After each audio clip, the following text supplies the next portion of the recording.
Oh my gosh, I don't know where to start. I didn't plan any formal presentation or anything. These questions are great, by the way. Thank you guys for coming and inviting me. And thanks for the poems you wrote. I am really looking forward to reading through those. I'll just give a little bit of background. I think most of it's in the book, but I'll just talk about it again. I moved to Wyoming to the reservation in 1973. I got a job as a social worker.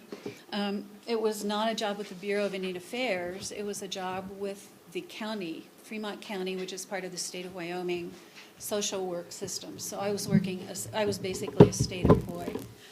At that time, it was actually a very interesting time to come because there was a lot of controversy going on about the practices of the Bureau of Indian Affairs social work system.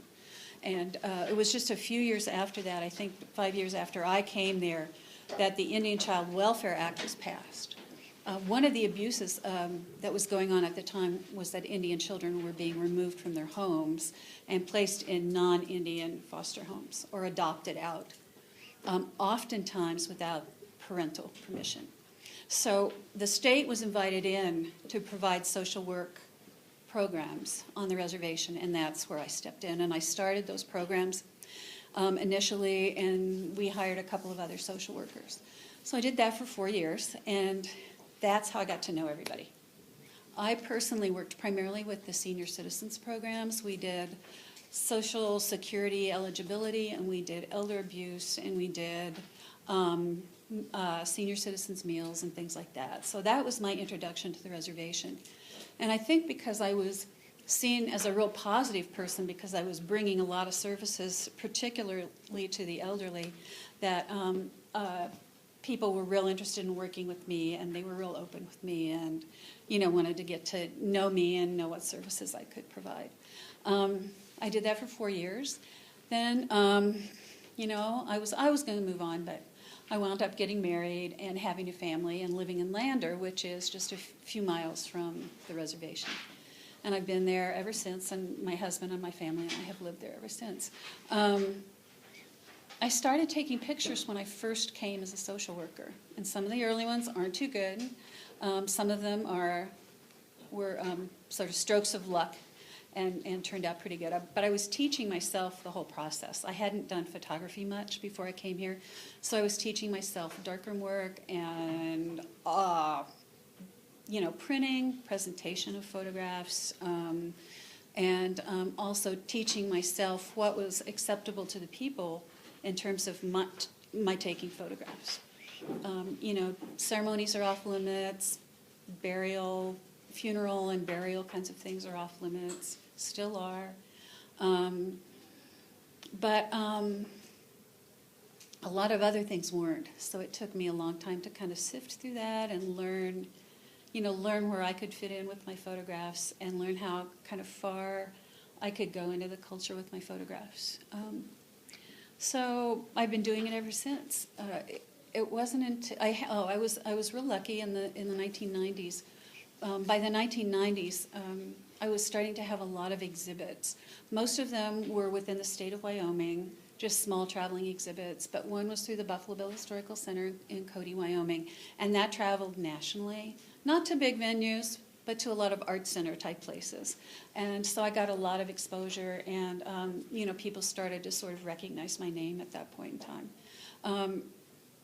I'd always wanted to put a book together, and so in the early 2000s, I tried to start seriously thinking about how I would do that. The first thing I did was go through all my thousands and thousands of negatives and contact sheets, old-fashioned technology, I know, I'm an old lady, and pick out ones that if I had a dream book, of my own work, what I'd like to see in a book. So I went through and made lists of those. And I made lists of photographs that worked together, that I could group together. So I played around with that for a year. And then in 2004, I was just playing around with these photographs, and I had just put little captions in 2004, I said, oh, I better go out and get some more information about these people. So I started going out, and it was like one of those moments, what do you call it, when the light bulb goes on. The first 2 interviews I did were with 2 of the people in the book, the families of 2 of the people in the book. One was Ada White Plume, and one was Ben Friday Jr. And I realized immediately after doing those 2 interviews that there was so much more information that people were willing to share with me, and that they were willing to have shared with a larger community. And also, the other thing I noticed at that time was all the stories were different. Ada White Plume was this real sweet little lady who stayed home most of the time. Her health wasn't that great. She did a lot of cooking. She spent all summer cooking in her backyard. And she was not a public figure in the community. I mean, everybody knew her because everybody knows everybody in the community. I don't mean that. But she didn't participate in community events or, the school events or the committees in the community. She didn't do that. And on the other hand, I had Ben Friday Jr., who was into all of that stuff. He did everything. He was the chairman of this and the president of that organization, and on and on and on. So he had a very, very public persona. So all of a sudden, I'm noticing these people much more as individuals with unique stories to tell. So that was my guide for putting the rest of the book together, was to tell people's stories as unique individuals, but include enough cultural information, Arapaho information, that they were also part of this community of Arapaho people, which in itself is a unique history, unique background, and a unique way of being in the world. And it took from the time I started the first interview until the time it was published was 7 years. The first 4 years was my work of putting it together. It wasn't a full-time job, I got a lot of other responsibilities, and so it took 4 years for me to actually put it together, and 3 years for it to go through the University of Oklahoma Press system, which is several layers of readers, editors, It took, and 2 of those years was going through the approval process, and then the last year was the actual compiling of the book. I felt really privileged that the University of Oklahoma Press did not change a lot of what they did editing, but it was like, make this sentence clearer.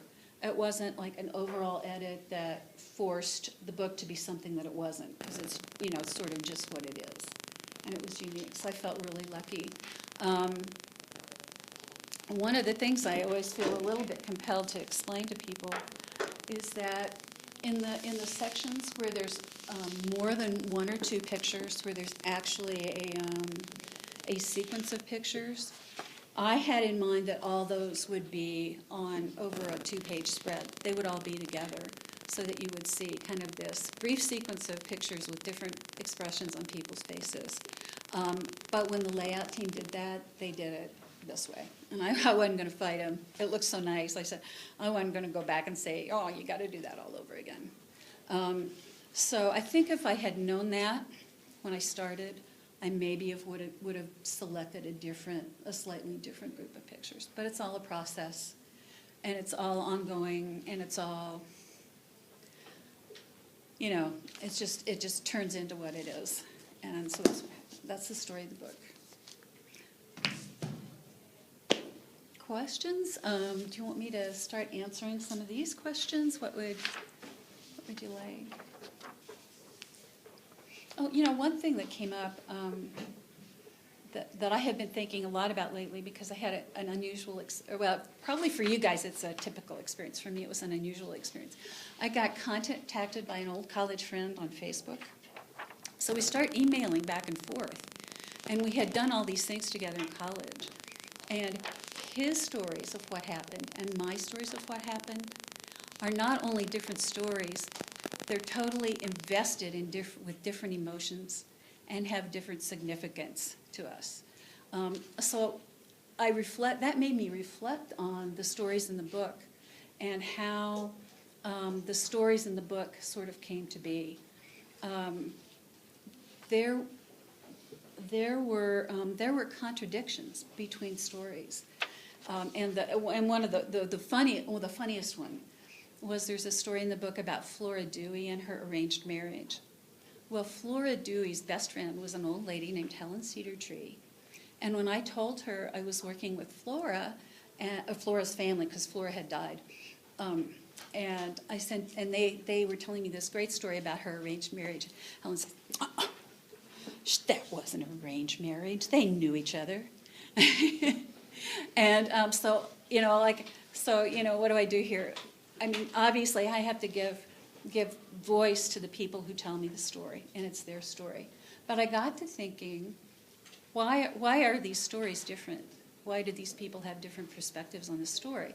And one of them is the way memory works. And this story is handed down in the family, and it reverts to traditional Arapaho ideals of an arranged marriage, even though they were kind of high school sweethearts and knew each other before. And but it fell into this pattern of what is a cultural ideal and what is important to Arapaho people. So it comes out as this touching story of an arranged marriage where, they'd never seen each other before, and then they wound up being married for 50 years.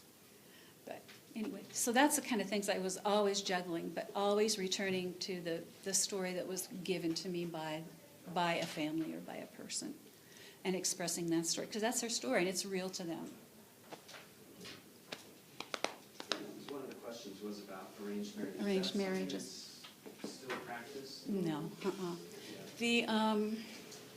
If you read the section on Eugene Ridgely Sr. in the book, he tells the story that his marriage was the last arranged marriage on the reservation, or the last semi-arranged marriage on the reservation.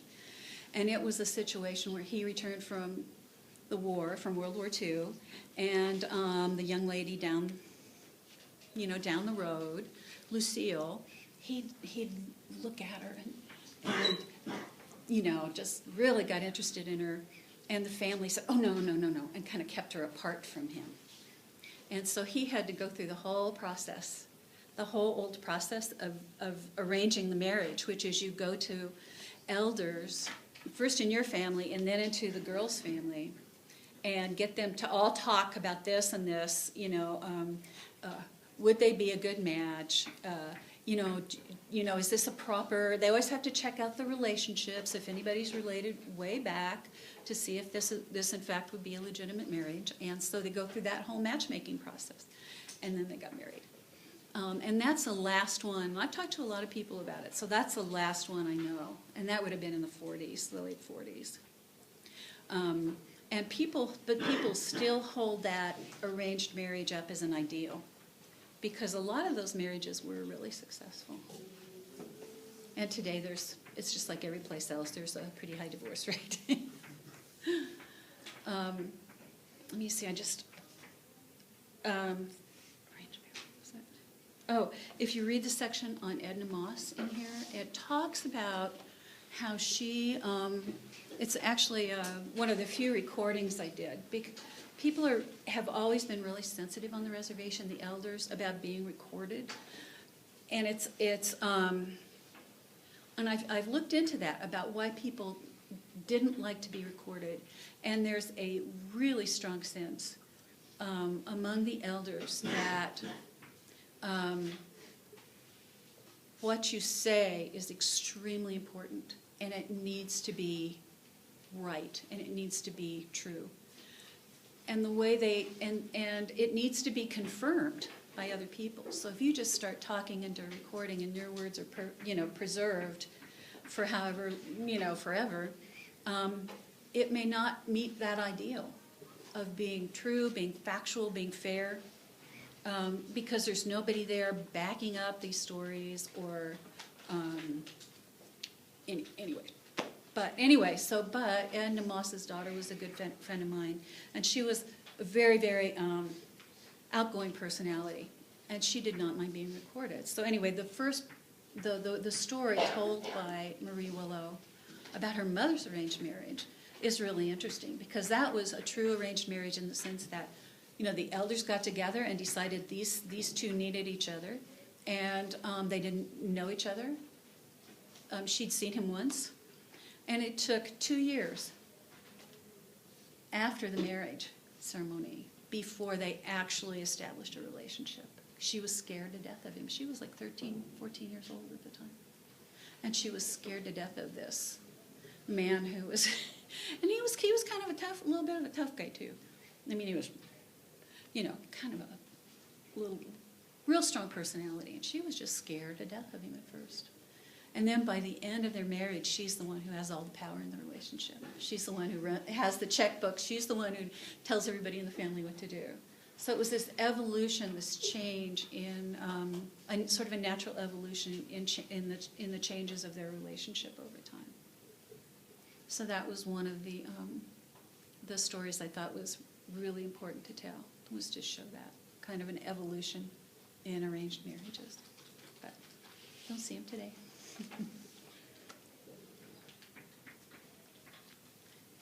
Want me to go to the list? Sure. I was really impressed by these questions. And some of these I can't answer. They're areas I either don't know much about, like horse training. I don't know much about horse training. So I can't really tell you if there's a difference in the way Arapaho people train horses and other people train horses.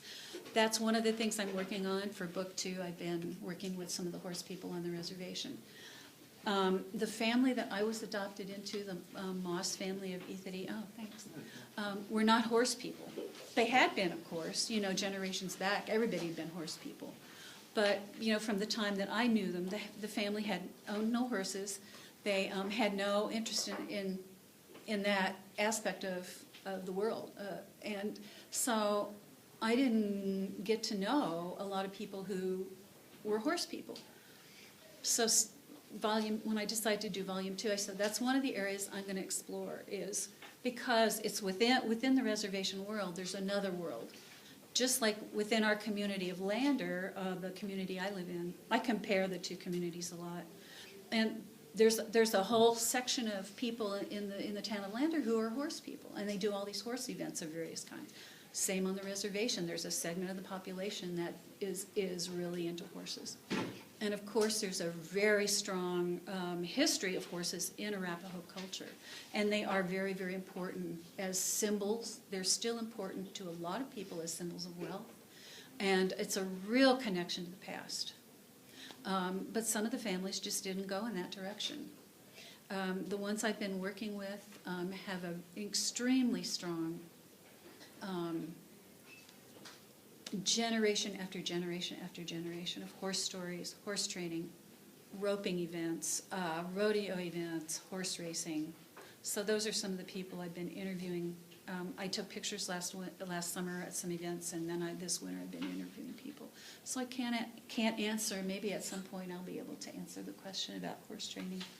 The one that really sticks out in my mind is the question about privacy, because I hadn't really thought in terms of privacy, because as the question implies, it's in a lot of ways it's a really close-knit community. People live close to each other. Families live in large extended family groups and interact daily on meals and activities and carpooling and things like that. So the community, in a sense, the Arapaho community on the reservation, is a community of family groups, which echoes, I think, historical things, like the old band systems, where people would live in the bands, and they'd be separate part of the year, and they'd be together part of the year. But nuclear families tended to stay together a lot of the time. So it sort of mimics that, and that's still really prevalent on the reservation. And I think in a lot of cases, what we consider privacy is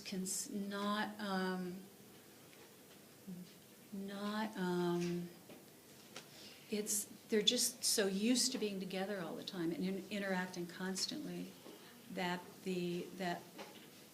privacy doesn't come into it. It's not an important concept, almost. It's almost exactly the opposite, that people don't want to do things or go places without other family members going with them. And if you think about that historically, if you're living, roaming the plains, you don't want to go out by yourself. There's still plains grizzlies, there's still wolves, there's still Pawnees out there, or the Utes, or whoever the bad guys are. So it's a dangerous environment. And that comes out in the stories. And I mentioned that, I think, in the front of the book, that the old stories talk about they live in this world that's wild, but the real translation of that word is it's a dangerous world, and you live cautiously in that world.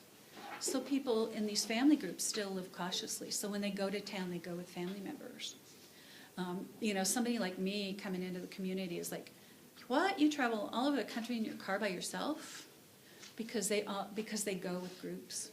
And, motel room, bunch of people in the motel room, and things that would drive me nuts. And because I'm used to that privacy. I grew up as an only child, and I'm really attuned to privacy. But they grow up so surrounded and so close to their families that it's a much different way of sort of being in the world, and just almost a different kind of a personality type, in a way, I would say. A different personality that's very, very attuned to your group and what other people are doing in that group and how you're interacting with them. Yeah. Questions? Actually, just with that whole idea of interaction, one thing I've noticed when I was on the reservation is just humor. Humor. And I just wonder if you could speak to what that's like and how... It's just... Sometimes I have trouble pinning it down, Yeah. but it is so wonderful. But it's not.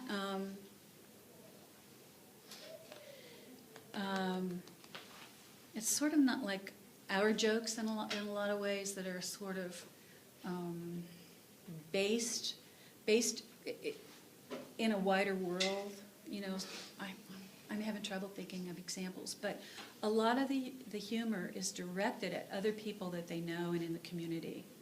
And it's like this constant poking fun at people. Within the traditional Arapaho social structure, they had their own kinship system. And within that, certain relationships were mandatory joking relationships. And it was between the sister-in-law, the brothers and the brothers of the husband with the wife, or the sisters of the husband, the sisters of the wife with the husband.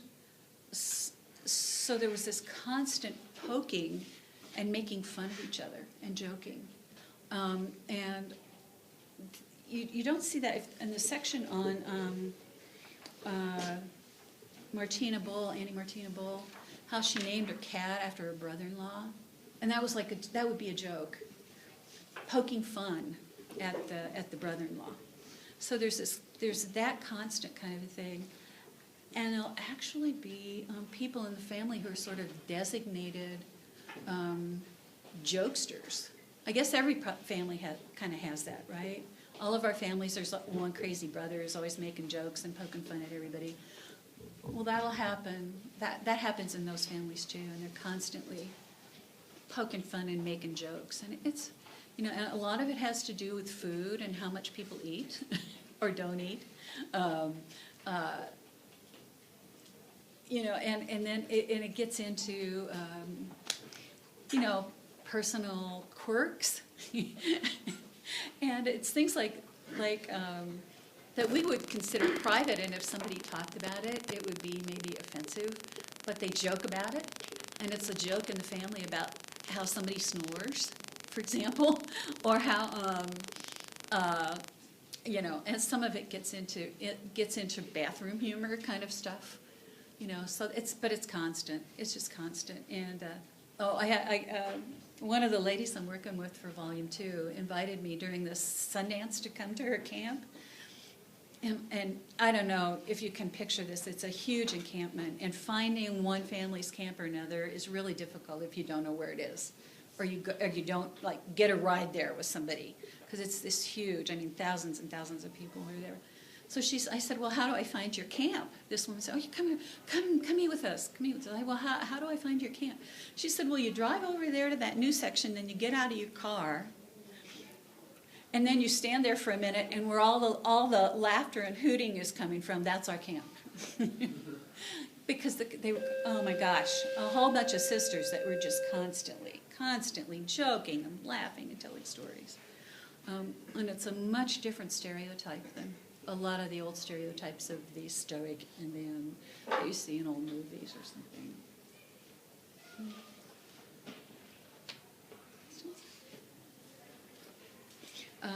There were a couple of questions here about powwows and how that works. There are, on our reservation, the powwows grew out of traditional community dances.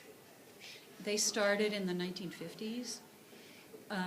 Before that, there were community dances, but there weren't like these categories and contests and everything that they have now. No money involved, prize money involved, and that kind of thing. So the old people always would complain, that, oh, it's just not the same as it used to be. It's just money now. We used to just do it because we like to do it, that kind of thing. But the powwows have become a really important part of not only life at Wind River, but a really important part of life for a lot of Indian people in the United States. Local reservations will have several powwows a year. Some of those powwows are large powwows that attract dancers and singers and drum groups from around the country. And there'll be contests just an infinity of different contests of, different dance categories, different age categories for the dance categories. And then there's a whole bunch of dances that are like comic dances. They call them what do they call them? But it's like where the guys dress up in the women's costumes and the women dress up in the men's costumes and dance as silly as they can. So there's those kind of things. And it's become a really important element in Indian country nationally. And it has become, even since I've been there, it's almost become it's like there's a profession, it's become a profession for some people. It would be like, the analogy I like to draw and that a lot of you may have noticed a little bit about is like rodeoing, how it starts out, at a local level years and years ago as ranch practices on ranch, and now has evolved into this major sporting event with all these categories and all these events that are based in the old ways, but have taken on this whole new life. So across the country, there's how many rodeos are there across the country, and you get, all kinds of like regional competitions and national competitions. It's a lot the same with the powwow circuit for Indian people. I call it an archipelago, the metaphorical archipelago, because there's people who just go from one powwow to another, and they like to think that they're going to make enough prize money to pay their gas to the next one. And so it's just sort of like this world within a world, in a sense, that there has become this professionalization of the powwow and the powwow circuit. On a local level, they still have local powwows. Some of them are low-key, just community dances, and some of them attract the people in this sort of amorphous national circuit. I had the opportunity for the second book of interviewing extensively a young woman she's Sioux, but she has married to an Arapaho family and lives at Wind River. And she is a hoop dancer. I don't know if have you ever seen the hoop dancers on TV? They have these these flexible hoops, and they do. And it's mostly men, but there's a few women, and she's one of the women in the country who's really well known. She gets invited all over the country. She was and gets paid pretty good money, especially those big casinos, those big Indian casinos in the East. they pay those people good money to come in and perform. So she sort of makes a living, part of a living, you know, doing this. It would be like a rodeo analogy is perfect. Because some people are at the top and they can make a full living out of it. Most people are below that and they make a little bit of money, you know, and then there's the people who just are in it to keep trying, you know, to enjoy it because they enjoy it. So it's an apt analogy with the rodeo circuit. Yeah. Is it common for people to marry into other tribes? Mhm. Yeah, that was one of these questions, yeah. It's really, really common. At Wind River, there's, oh my gosh, it's just, yeah. One thing that's happened on Wind River is there's two tribes. There's the Shoshone, and the Eastern Shoshone and the Northern Arapaho are at Wind River. And so on a political basis, it's very contentious. The tribal councils are always fighting each other over everything. And the Arapaho tribe just withdrew this past year from the joint business council of the two tribes because nothing had, basically their excuse for withdrawing was nothing had been done for so long and all they were doing was fighting. So the Arapahos withdrew it and set up their own program to actually pay some of their monies into the joint tribal programs so that, you know, they weren't withdrawing from the programs. They were still paying it and helping the programs on the reservation. But they just, you know, were refusing to go through this business with the Joint Business Council. But on a personal level, almost every family I know is intermarried between the two tribes. And there are two families that I know personally who have a mom or dad who's a Shoshone and a mom or dad who are Arapaho, and they have, you know, several children. Some of them are enrolled in the Arapaho tribe and some are enrolled in the Shoshone tribe. So that's real flexible. But then you get a lot of people from other tribes coming into Wind River.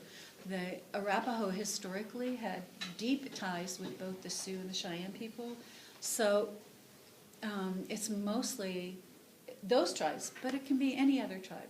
You know, they meet on the powwow circuit. A lot of these young people meet on the powwow circuit. And so all of a sudden they're living down in, you know, Shiprock or someplace with that family. So it's very, very common. Yeah. For like, if two people are from different tribes and they get married, do their parents usually get along with each other? Usually, yeah. There's that's part of well, you'd be just like anybody else. I mean, obviously not all in-laws are going to get along. You know, it's just like anybody else. But it's part of the Arapaho culture that you show respect to visitors, and you treat them, you feed them, and you treat them extremely politely. So, yeah, they do. Yeah, and I'm sure there's, obviously there's, people are people. What can I say? Yeah. How do they decide which tribe they go with, which one their kids are in? Which one their kids are enrolled in? Yeah. Yeah, that's a decision the parents have to make. There's, like with the Arapaho and Shoshone, like I was just telling you, so they decided, well, we'll raise, put half our kids in the Arapaho tribe and half of them in the Shoshone tribe. The individual tribal members get what's called a per capita, and that is a distribution of the money that comes in from the oil and gas leases. So because and they divide the money equally between the tribes, but there's a third as many Shoshones as there are Arapahos, so they get 3 times as much money on their per capitas. So, in some families that's a consideration, that there'll be more money coming into the family if they enroll them in one tribe or another. Some tribes have joint enrollments. Some of the tribes in the Dakotas now have joint enrollments. So you can, be a member of this tribe and a member of that tribe. What the Arapahos have chosen to do is not do joint enrollment, but they have this awful system of blood, what they call blood quantum. It's how much Indian blood you have. So that has to come into consideration if somebody's enrolled or not. But they count, like if you're an Arapaho and you're Shoshone, you've got Shoshone grandma and a Sioux grandma and this, they count all that as Arapaho for the blood quantum purposes. It's a real bad system. it's just one of those bureaucratic systems that just kind of got forced on people, 100 years ago. Yeah, did that kind of answer your question? Yeah. Are some tribes still enemies of each other? Well, obviously, there's no open warfare. Yeah. But there's feelings. There's feelings. Like I said, the thing between the Arapahos and Shoshones went back to being historical enemies, and then having the Shoshone Reservation was established, and 10 years later the Arapahos were placed there temporarily, and they're still there. And so there's a lot of resentment. There's a lot of resentment on that level. And trying to think of any examples I know.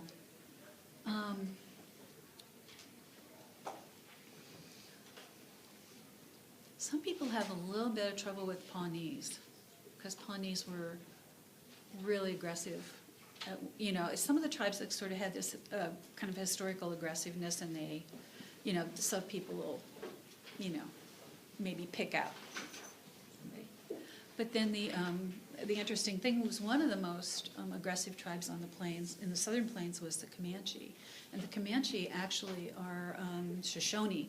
They're the same, they speak exactly the same language as the Shoshone people on Wind River.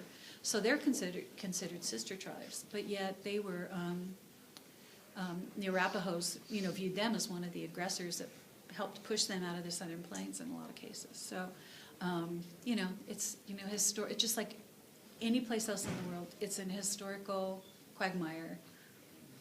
Yeah, and then, of course, a lot of personal things come into it, like, my dad got shot by that Sioux guy. I don't like that family, that kind of personal, personal community feuds or. Okay.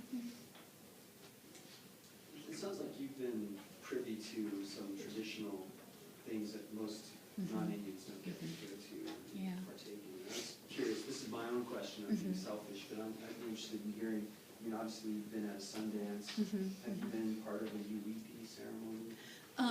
No, I haven't. Okay. UEP comes through the Sioux tribes, and I have not been in one of those ceremonies. One of the things that happens is, like at Wind River, I assume this happens other places, is when the Sioux come in, they have UEP ceremony. Like that family will be part Sioux, so they'll invite like somebody from South Dakota who does UEP ceremonies to come in and do UEPs for them. Could you explain that to us? What the ceremony is? Yeah, or just. I don't know too much about the ceremony. Yeah. I've never witnessed. I've read some accounts. I can tell you a funny story. It's like one of those funny, sad stories. Is that there's a lot of violence on the reservation, and so there was a big push through the Obama administration to deal with it. And one of the suggestions was to bring in more law enforcement. So about 3 or 4 or 5 years ago now, oh my gosh, they brought in a bunch of law enforcement. And these were like park rangers and non-Indian policemen who'd never been on a reservation. They didn't have the slightest idea what was going on. So it was like one of those stories, you can't believe these things happened. But they, for example, they were having a wake. When somebody dies, the evening before the funeral, they'll have the body, the coffin, come into the house, and they have a wake. And some of the people will stay all night. They'll do prayers, ceremonies, singing. They'll do people get up and talk about the person. And anyway, so they were having a wake, and so the hearse came in about 4 o'clock. I'll do it about 10. About 4 o'clock, the hearse came in with the coffin in it, and they took the coffin out and carried it into the house. Well, these police officers are there, these people who don't know anything about the reservation. So they somehow got in their mind that this was like a drug. This was like drugs, they were smuggling drugs around in this coffin or something. They didn't know what was going on. So they sat outside the house, and then when the hearse left, after they delivered the coffin, they stopped the hearse, and we're going to arrest him for delivering drugs to this house.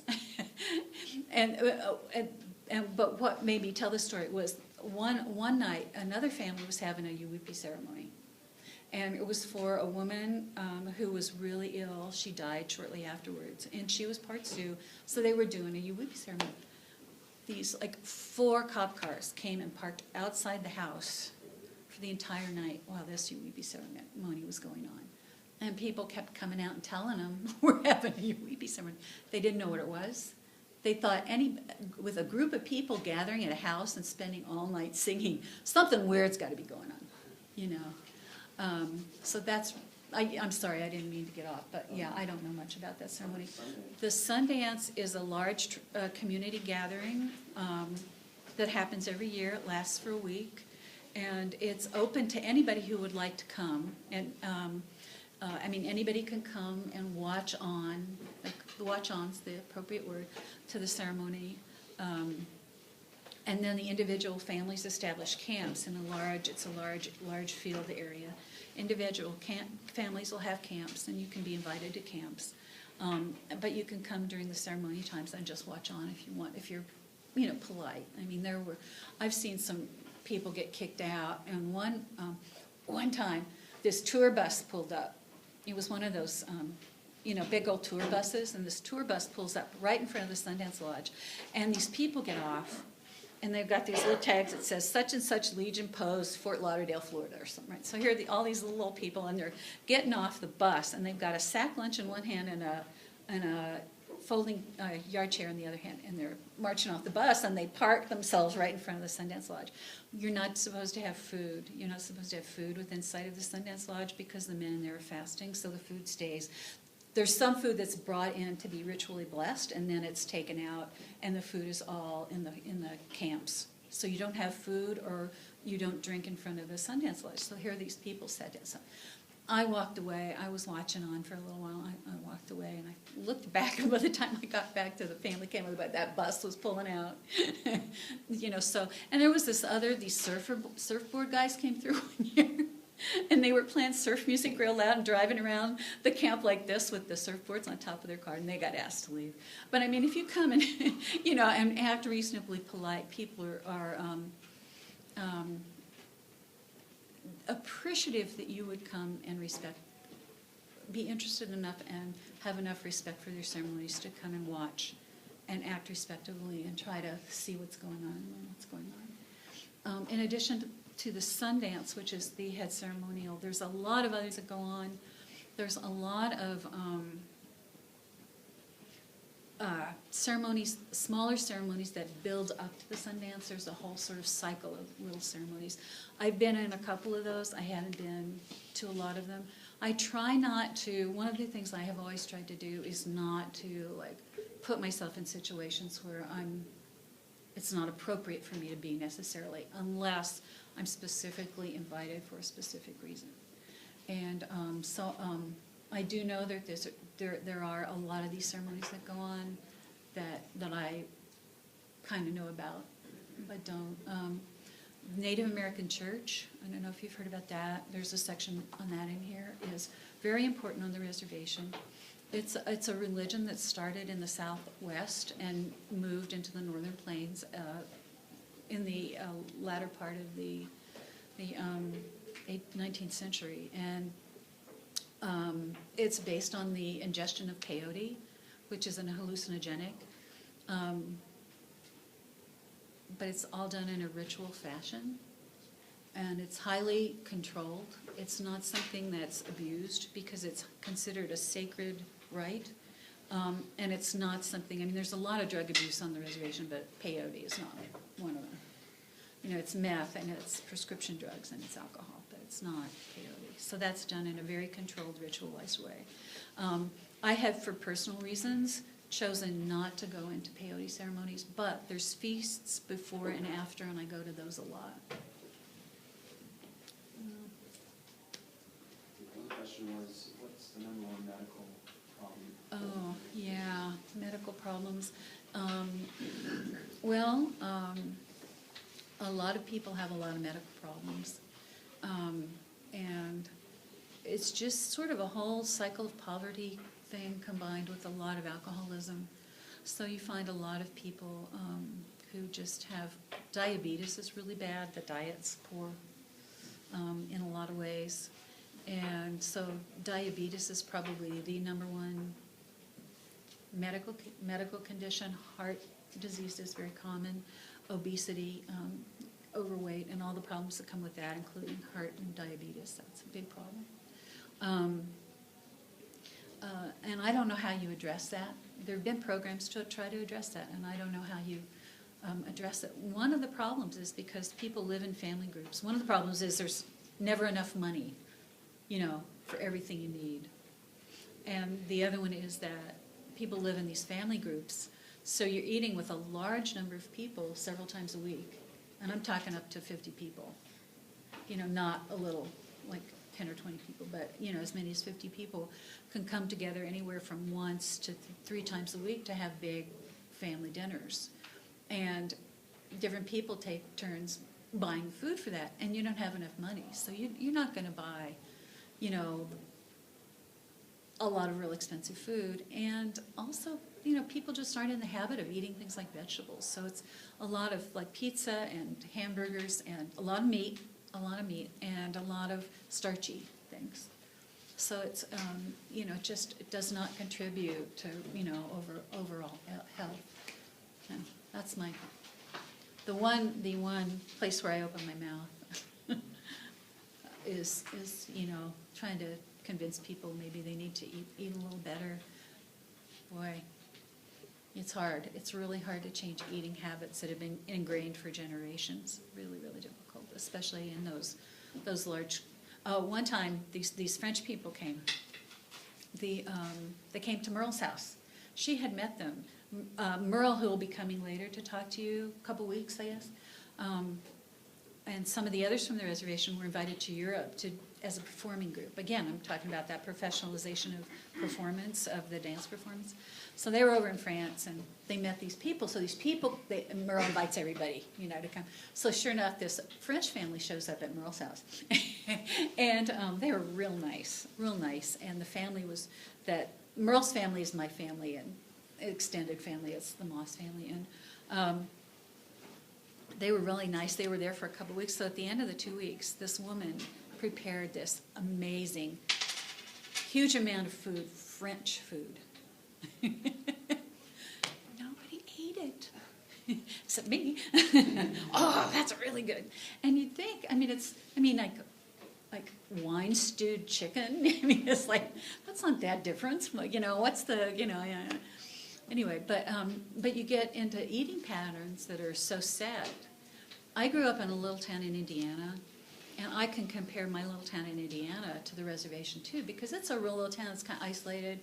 Everybody, generations after generations of the same people live in there. It's the same thing, You go to, I took a lettuce salad to a potluck back there one time, and everybody else had Jello salads. So it's sort of the same kind of thing. It's like, especially when you eat communally, you expected to bring certain kinds of foods.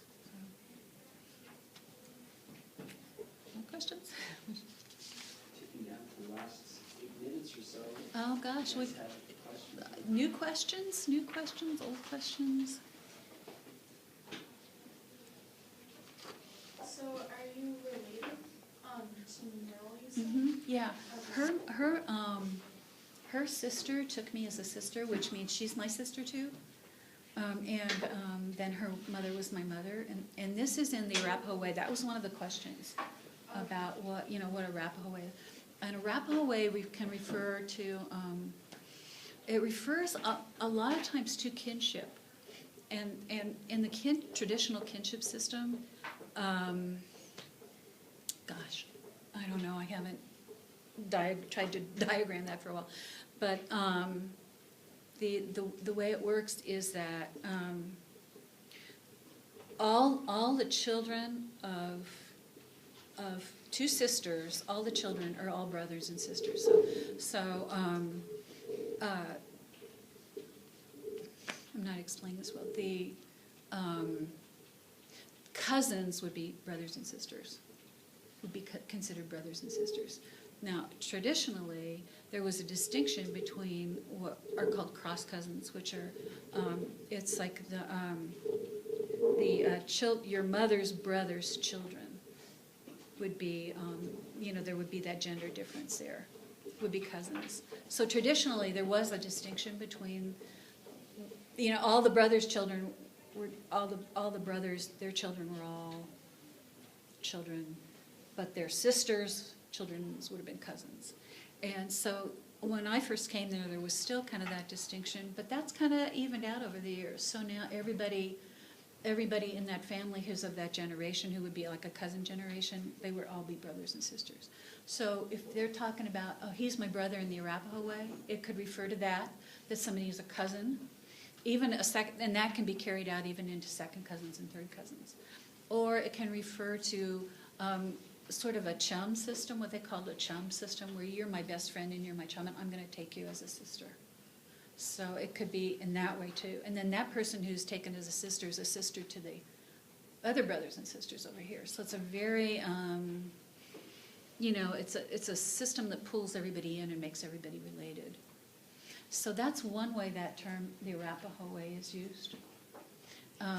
So when I say, yeah, she's my sister in the Arapaho way, that's what I would mean, because she's not my biological sister. Well, I got in a fight with the airlines one time about that, because I went to a conference and one of my sisters died. And they said, well, you got to have a birth certificate to prove that you have to change your, forget it, I can't remember, what was your original question? Oh, I asked how you were related to me, and you Yeah. said you're the Arapaho. Yeah. Mm-hmm. Yeah. And it's real funny because I am, obviously not an Arapaho person. They have trouble placing me sometimes, just exactly what my relationship is and what they would call. And the funniest one was this one man, I didn't know him very well, obviously, but he was related, in this crazy way, that Arapahos define who's related to you. So he was related to the family. He'd come up and say, hello, sister. I'd say, hello, and I thought it was because of this crazy relationship. Well, it turned out he thought I was one of the nuns from St. Stephen's. And and so now it's like our family joke. It's like I go up to him and I say, hello, brother. And he says, hello, sister, and we laugh and laugh and laugh. Yeah. Any last questions? Oh, there's one more. Oh, yeah. Do you have an Arapaho name?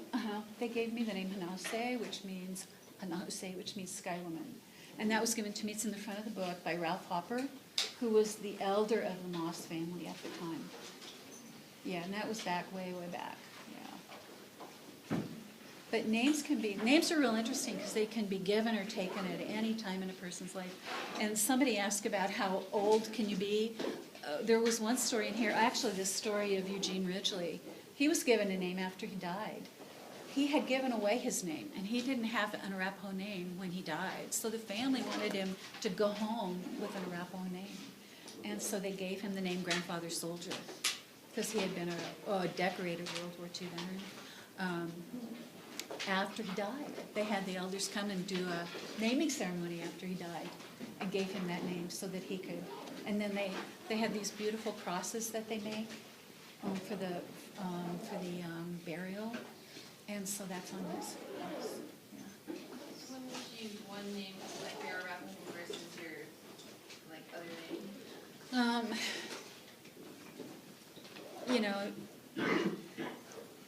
When I first came there, people called each other by their Arapaho names, but because there's so fewer speakers now, Arapaho language speakers, you don't hear it as much.